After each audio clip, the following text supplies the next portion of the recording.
Hi, this is Kevin Baum, Deputy Director of the Colorado Municipal League, and welcome to this week's edition of the CML Video Statehouse Report. Well, we are now halfway through the session, and things are finally starting to pick up steam after a fairly pedestrian start to the legislative session. There are a number of things going on. Let me talk first about a couple of marijuana bills that we are watching and involved in. One is House Bill 1258 related to accessory consumption establishments. This bill will get its first hearing on Monday, March 19th, so still a little bit of time, but the legislation would allow in municipalities that have retail or medical marijuana and opt in to allow optional premises, would allow on-site consumption.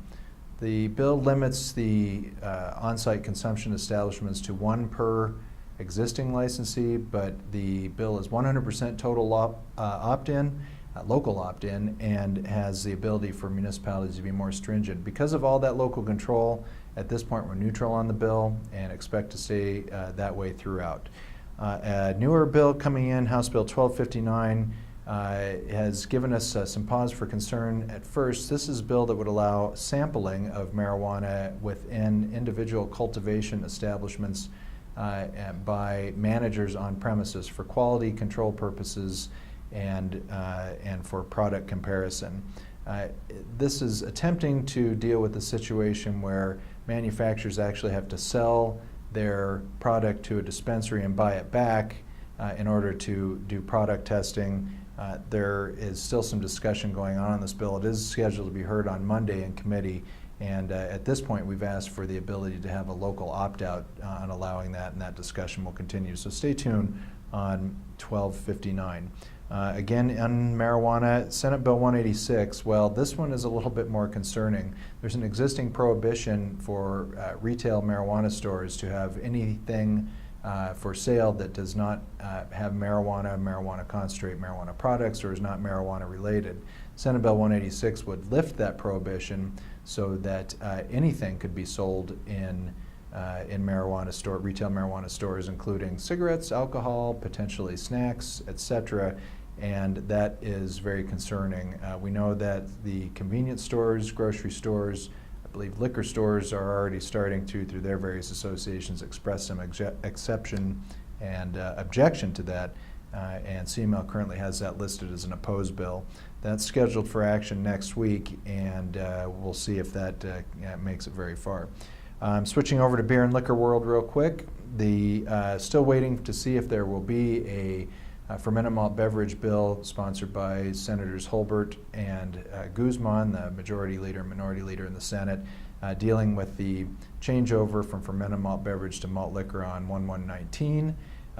That is still a discussion in progress. In the meantime, legislation that CML is not in favor of, Senate Bill 198 by Ray Scott from Grand Junction, has been introduced. It's being sold as a local control bill. It is not.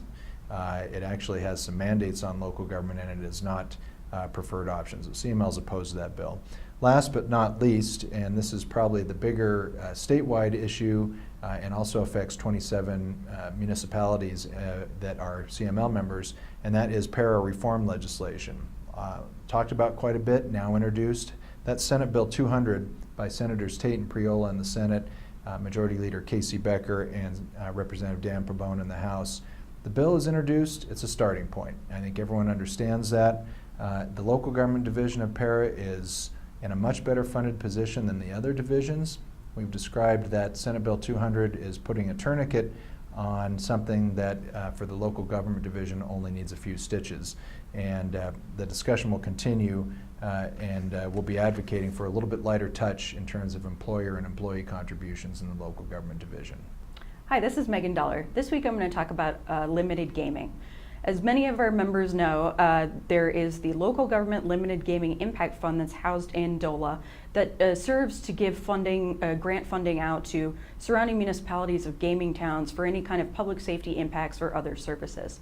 Senate Bill 191 was introduced this week, and what that bill does is potentially increase the amount of money that goes into that fund of upwards of an additional $200,000 annually.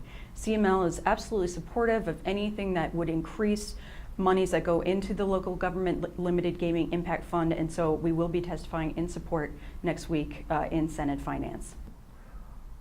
Good afternoon, Morgan Cullen, CML lobbyist, and another eventful week down at the Colorado State Capitol and the Colorado General Assembly. Yesterday, House Bill 1008 passed successfully out of the Senate Finance Committee 4-1. That bill changes the funding mechanism for Colorado's invasive species program that provides boat inspections to municipal waterways and reservoirs across the state. Due to the volatility of the program in recent years that was funded primarily through severance tax, this would create a boat stamp that recreational boat users would have to purchase in order to help fund the program, and helps to prevent infestation of agua and zebra mussels in our municipal reservoirs. So that bill's moving right along, and we are going to continue to support that bill going forward. Also earlier in the week, House Bill 1150 was successfully postponed indefinitely in the House State Affairs Committee. That bill would have held local governments liable for using their local land use authority to regulate oil and gas operations in the state.